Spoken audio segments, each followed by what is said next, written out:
Good morning students. Vivekananda senior secondary school से मैं science का अध्यापक कक्षा 8 विज्ञान के अंतर्गत हमारा एक चैप्टर चल रहा है जंतुओं में जनन, लेसन नंबर 9, जिसमें हमने पूर्व में पढ़ाया उसके आगे अपन पढ़ाने जा रहे हैं। वो ये है जरायु एवं अंड प्रजक जंतु। ये हमारा आज का लेसन प्रारंभ होने जा रहा है। पेज नंबर 105 पर उपलब्ध है। आप सभी को ध्यान से देखें और आज के बताए गए प्रश्नों के उत्तर फिर आपको करने हैं आपकी पाठ्य पुस्तक में।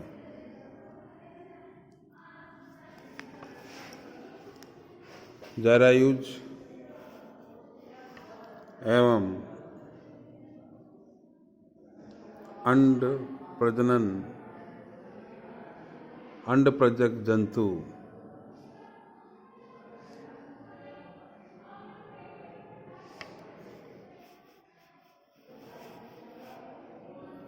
हमने जाना कि कुछ जंतु विकसित शिशु को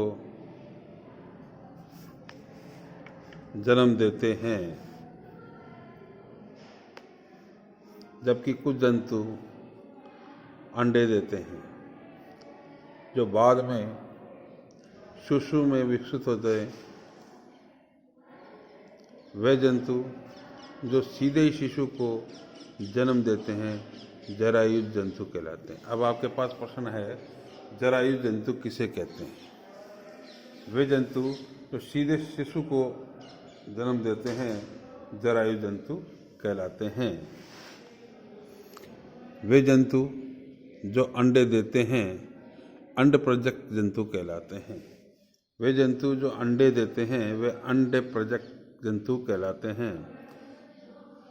निम्न क्रियाकलापों की सहायता से आप इस बात की ओर अच्छी प्रकार से समझ सकेंगे तथा जरायु एवं अंड प्रजक में विभेद भी कर सकते हैं।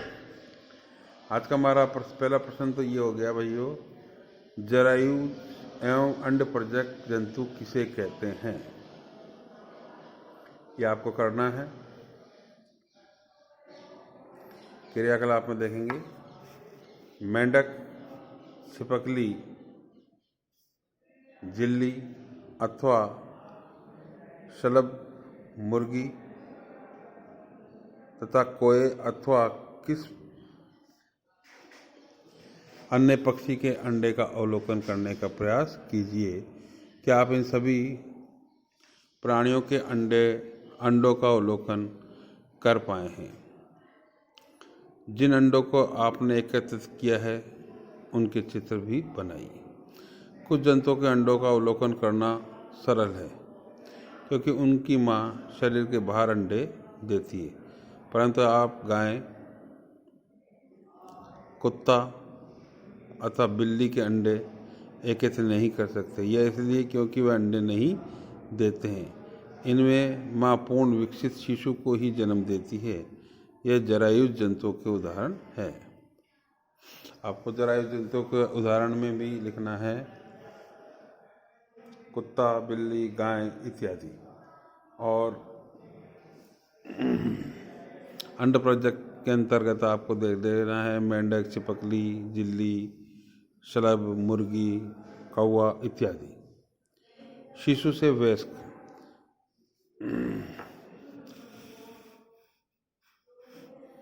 नवजात जन्मे प्राप्ति अथवा अंडे के प्रस्फुटन से निकले प्राणी तब तक वृद्धि करते रहते हैं जब तक, अब आगे देखेंगे पेज नंबर 106 पर,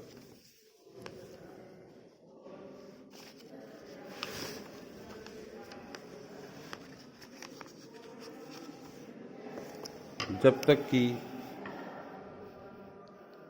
वे वयस्क नहीं हो जाते। कुछ जंतुओं से में नवजात जंतु वयस्क से बिल्कुल अलग दिखाई पड़ सकते हैं। रेशम कीट के जीवन चक्र का स्मरण कीजिए। अंडा, लार्वा अथवा इल्ली, फिर उससे प्यूमा, वयस्क, जिसके लिए विषय में आप कक्षा 7 में पढ़ चुके हैं। मेंढक इस प्रकार के जंतुओं का अन्य उदाहरण है। चित्र 9.10 ये भी दिखाएंगे आपको, पहले देख लीजिए। ये चित्र 9.10 है, जिसमें सबसे पहले अंडे,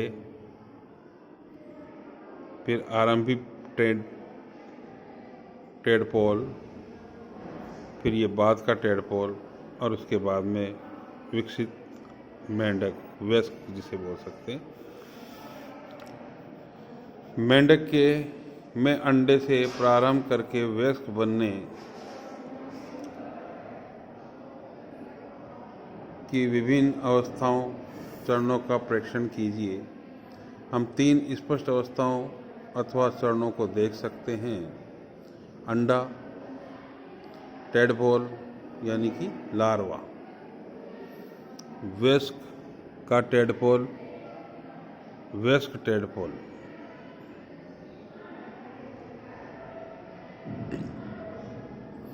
वयस्क मेंढक में से विभिन्न दिखाई नहीं देते। क्या आप सोच सकते हैं कि किसी दिन ये टेडपोल वयस्क मेंढक बन जाएंगे? उसी प्रकार रेशम कीट की इल्ली या प्यूमा वयस्क रेशम कीट से बहुत अलग दिखाई पड़ता है। वयस्क में पाए जाने वाले लक्षण नवजात में नहीं पाए जाते। फिर टेडपोल अथवा इल्ली का बाद में क्या होता है? आपने एक सुंदर शलभ को कोकून से बाहर निकलते देखा होगा। टेडपोल रूपांतरित होकर वयस्क में बदल जाता है और छलांग लगा सकता है और तैर सकता है। कुछ विशेष परिवर्तनों के साथ टेडपोल का वयस्क में रूपांतरण कार्यांतरण कहलाता है। जैसे जैसे हम बड़े होते हैं, हम शरीर में किस प्रकार के परिवर्तन देखते हैं? क्या आप सोचते हैं कि हमारे भी कार्यांतरण होता है? मनुष्य में जन्म के समय से ही नवजात शिशु में वयस्क समान शारीरिक अंग मौजूद होते हैं। अलैंगिक जनन। अब तक हमने जनन प्रक्रम का अध्ययन उन जंतुओं में से पढ़ा जिन्हें हम परिचित हैं, परंतु अत्यंत छोटे जंतु जैसे कि हाइड्रा एवं सूक्ष्मदर्शी जंतु जैसे कि अमीबा में जनन किस प्रकार होता है? क्या आप उनके प्रजनन करने के ढंग के विषय में जानते हैं? आइए इसका पता लगाते हैं।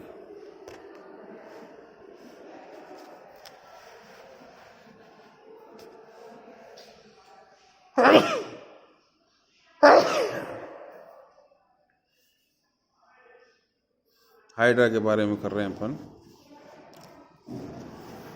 प्रत्येक हाइड्रा में एक या अधिक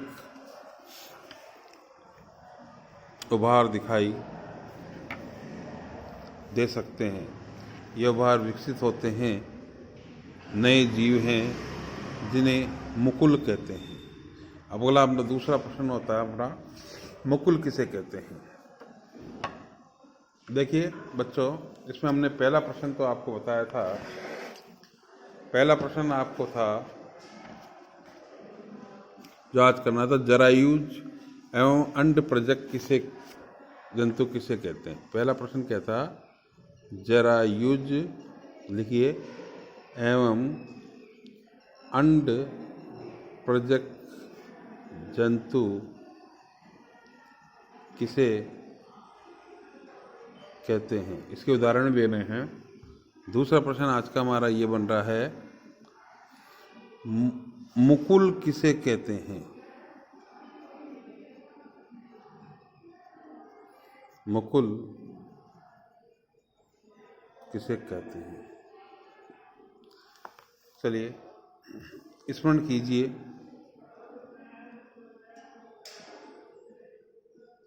कि एक की यीस्ट में भी मुकुल दिखाई देते हैं। हाइड्रा में भी एकल विकास होता है। इस प्रकार के जनन को, जिसमें केवल एक ही जनक एवं जीव का जन्म होता है, अलैंगिक जनन कहते हैं। तीसरा प्रश्न हमारा है, अलैंगिक जनन किसे कहते हैं? अलैंगिक जनन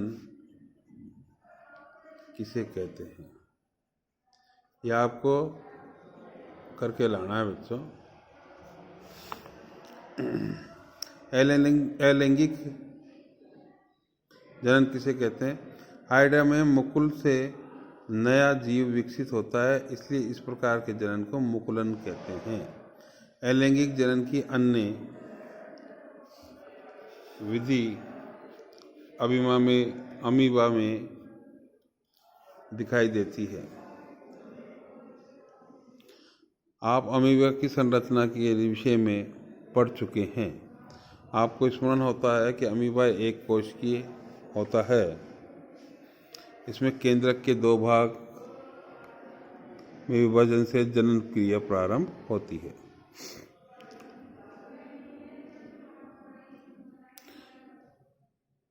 इसके बाद में कोशिका भी 2 कोशिकाओं में बढ़ जाती है, जिसके प्रत्येक भाग में केंद्रक होता है। परिणाम स्वरूप एक जनक से 2 अमीबा बनते हैं। इस प्रकार के अलैंगिक जनन को, जिसमें जीव विभाजित होते हैं, 2 संतति उत्पन्न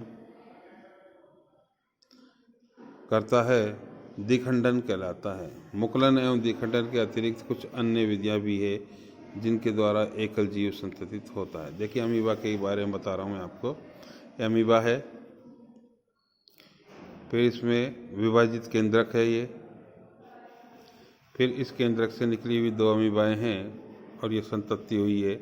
अमीबा में द्विखंडन इस प्रकार से होता है।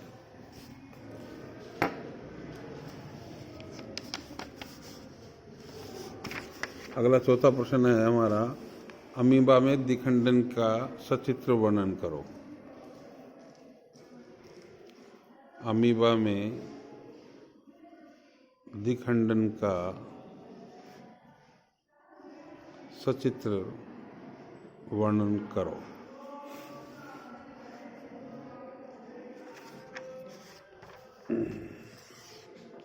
इस प्रकार से बच्चों हमारा ये पाठ समाप्त हुआ। इस पाठ में आने वाले प्रमुख शब्द वो हैं अलैंगिक जनन, द्विखंडन, मुकुलन, अंडे, भ्रूण, भ्राय निषेचन, गर्भ, आंतरिक निषेचन, कार्यांतरण, अंड प्रजक जंतु, लैंगिक जनन, शुक्राणु, जरायुज जंतु और युग्म जनन। अब आपने जो कुछ सीखा वो उसका सारांश ये है बच्चों। ये सारांश बहुत महत्वपूर्ण होता है। आपने क्या सीखा है वो जानना है।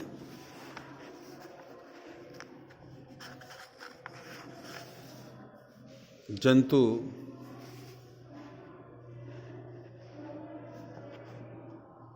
दो विधियों द्वारा प्रजनन करते हैं। यह है लैंगिक जनन अथवा अलैंगिक जनन। नए नर युग्मज एवं मादा युग्मज में के संलयन द्वारा जनन को लैंगिक जनन कहते हैं। अंडाशय, अंडवानियों, गर्भाशय मादा के जनन अंग हैं। नर के जननांग वृषण, शुक्राणु नली एवं शिशन है। अंडाशय मादा युग्मज उत्पन्न करते हैं, जिसे अंडाणु अथवा अंड कोशिका कहते हैं। वृषण नर युग्म उत्पन्न करते हैं, जिसे शुक्राणु कहते हैं। अंडाशु एवं शुक्राणु का संलयन निषेचन कहलाता है। निषेचित अंडा युग्मजनन कहलाता है। मादा के शरीर के अंदर होने वाले निषेचन को आंतरिक निषेचन कहते हैं। यह मनुष्य एवं अन्य जंतुओं जैसे कि मुर्गी, गाय एवं कुत्ते इत्यादि में होता है। वेनिसेशन जो मादा के शरीर के बाहर होता है ब्रायनिसेशन कहलाता है। यह मेंढक, मछली, स्टारफिश इत्यादि में दिखाई देता है। युग्मनज में अनेक विभाजन होते हैं तथा भ्रूण बनता है। भ्रूण गर्भाशय की दीवार में स्थापित होता है जहाँ उसकी वृद्धि एवं परिवर्धन होता है। भ्रूण की यह अवस्था जिसमें उसके सभी शारीरिक भाग विकसित होकर के पहचान योग्य हो जाते हैं तो उसे गर्भ कहते हैं। मनुष्य, गाय एवं कुत्ते जैसे जंतु जो शिशु को जन्म देते हैं उन्हें जरायुज जंतु कहते हैं। मुर्गी, मेंढक, छिपकली, तिल्ली जैसे जंतु जो अंडे देते हैं अंडप्रजक जंतु कहलाते हैं।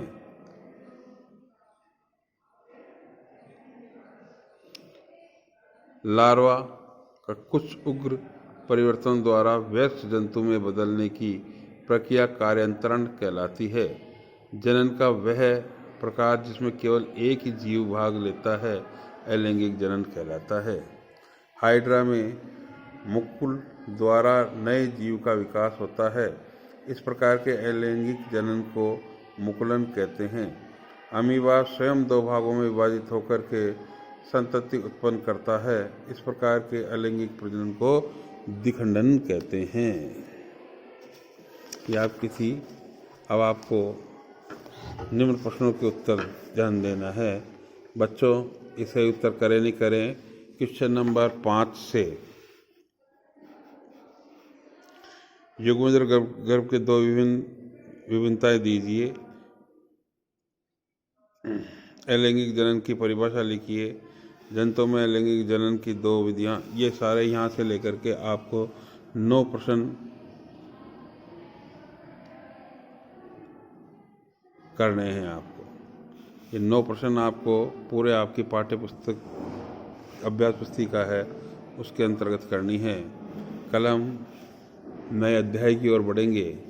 तब तक के लिए आप गुड बाय बच्चों। मेरा निवेदन है आप लोगों से कि आपको हर हाल में अपना होमवर्क कंप्लीट करना है। जो हमारा जो संशोधित पाठ्यक्रम है उसके अनुसार आपको पूरा होमवर्क करना है, इसे चेक कराना है। इस होमवर्क के आधार पर आपका मूल्यांकन होगा। आपको पता है कि हमारे पहला, दूसरा, तीसरा टेस्ट नहीं हुआ, साथ ही अर्धवार्षिक का समय भी बीत गया, अर्धवार्षिक भी नहीं हुई है। तो इस गृह कार्य के मूल्यांकन के आधार पर आपको अर्धवार्षिक तक के अंकों का सहारा दिया जाएगा और इन 8वीं, 5वीं, 10वीं और 12वीं के जो बोर्ड की कक्षाएं हैं इनमें इन्हीं के आधार पर शतरंज की व्यवस्था की जाएगी। अन्य लोकल कक्षाओं में भी ऐसा ही प्रोसीजर है कि उन्हें अंकों का आधार, इन मूल्यांकन को अंकों के आधार पर बांटा जाएगा। इसलिए आप लोगों को होमवर्क निश्चित रूप से करना है और जब आपके 2-3 चैप्टर इकट्ठे हो जाएं तो आप विद्यालय में सुबह 9 बजे से लेकर के 3 बजे के मध्य में चेक कराने आ जाएं। तब तक के लिए बाय, गुड बाय बच्चों। मैं समझ सकता हूँ कि आपको समझ में आया होगा। बाय बच्चों।